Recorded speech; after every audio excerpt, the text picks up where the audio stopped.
Hello mga kadayet! Tara, samahan ninyo ako dito oh. Sanay din ba kayong maglakad-lakad kahit masikip? Eto dito, ang daming gulay. Meron ka ring choices dito, may mga prutas.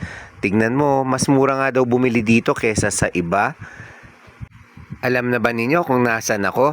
Linggo nga pala ngayon. At syempre, dito tayo, let's go na sa Quiapo.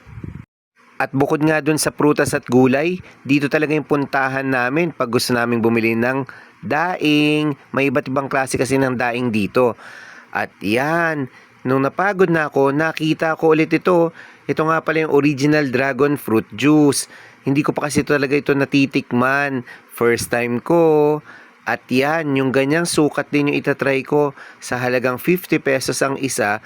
Ito, pinilahan ko na siya. At yan na yung in-order ko.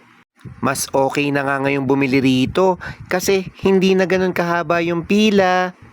Pero pansin ko, mayat maya pa rin ang customer na bumibili sa kanila. Eto na at tikiman time na. Para sa akin, okay siya as refreshment drink. Hindi siya ganun katamis.